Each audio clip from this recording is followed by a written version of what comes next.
I wandered around and eventually found the conference room, where the meeting was just about to begin. I'll never forget my first impression of an IBM meeting. Arrayed around a long conference room were all the nobles of IBM's offshore, geographical fiefdoms. Behind them was a double row filled with younger executives. All the principals were white males, but the younger support staff was far more diverse. The meeting was an operations review, and each of the executives commented on his business. I noticed the backbenchers were scribbling furiously and occasionally delivered notes to the people at the table.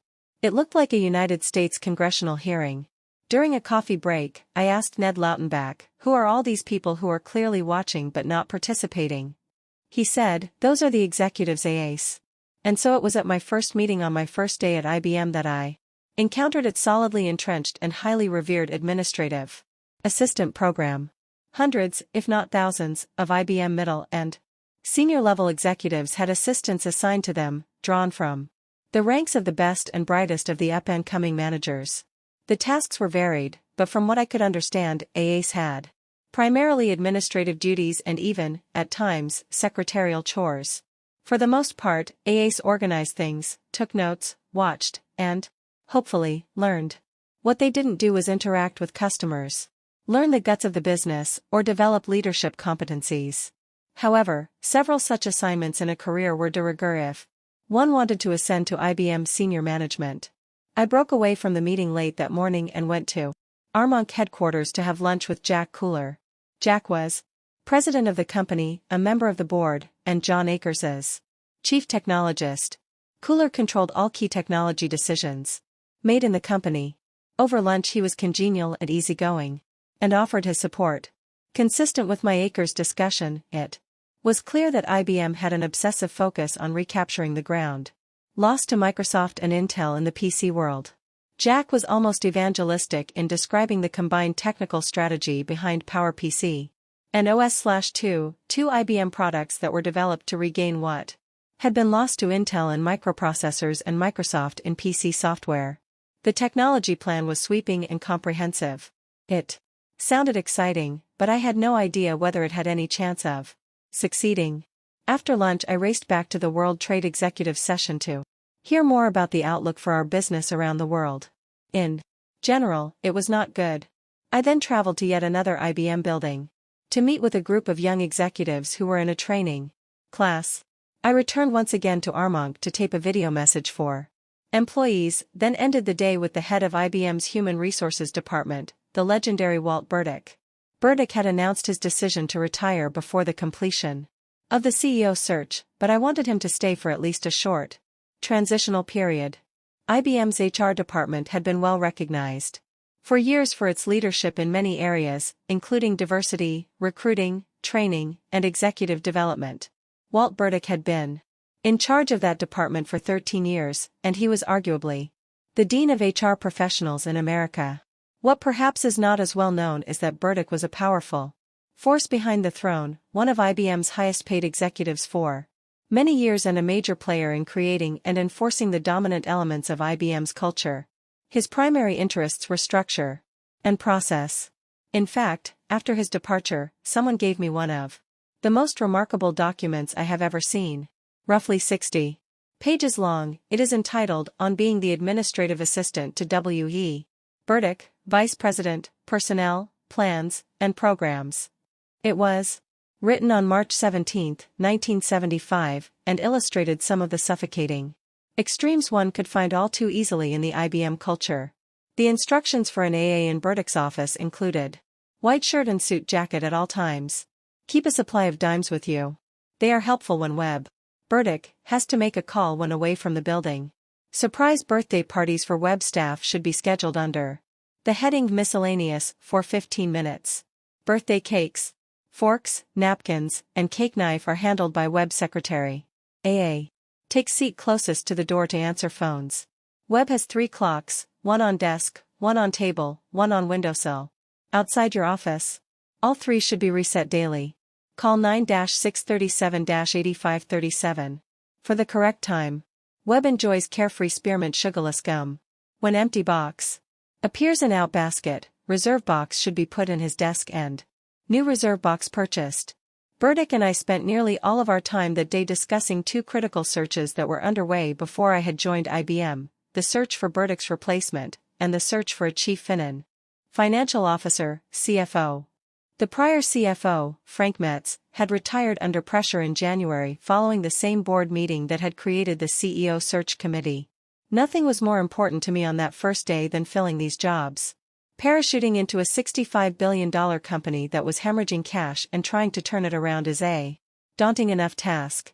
Trying to do it without a good CFO and HR director is impossible. By 6:30 p.m., I finally had the first quiet time of the day. I sat with my longtime assistant, Isabel Cummins, whom I had talked into coming to IBM despite her desire to retire. Isabel is an extraordinary person of enormous talents and one of the many heroes of this book.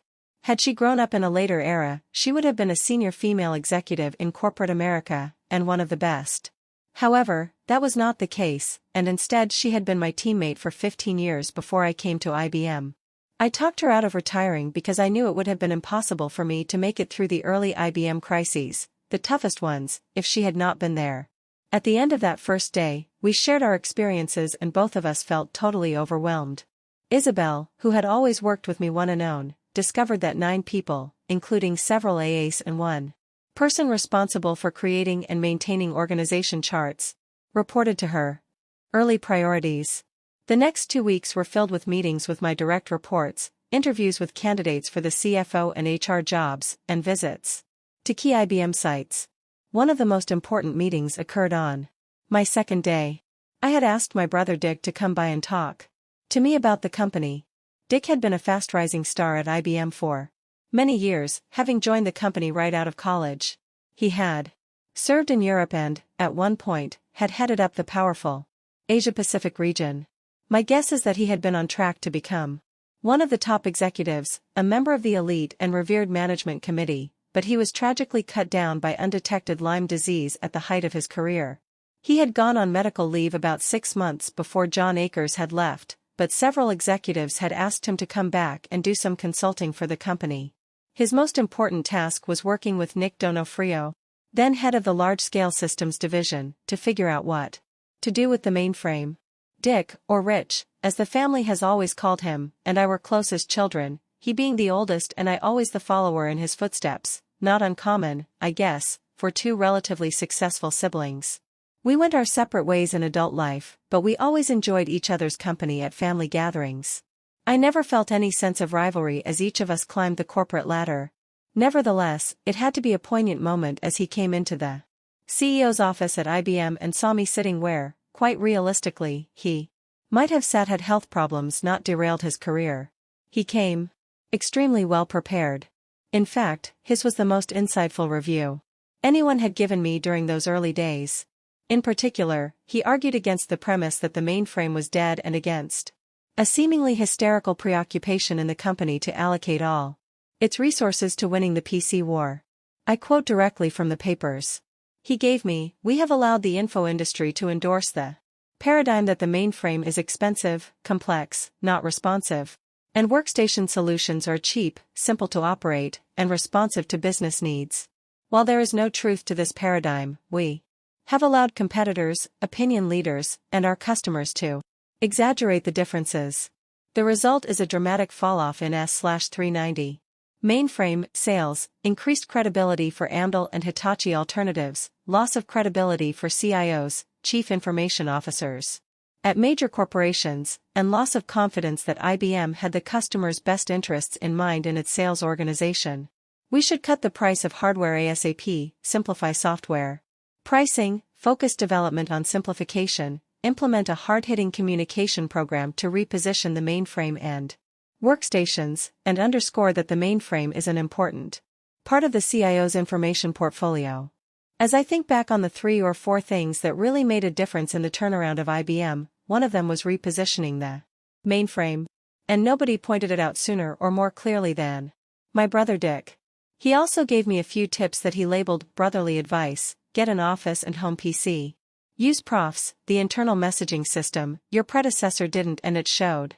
Publicly crucify short-sighted proposals, turf battles, and backstabbing. This may seem obvious, but these are an art form in IBM. Expect everything you say and do to be analyzed and interpreted. Inside and outside the company. Find a private cadre of advisors who have no axes to grind.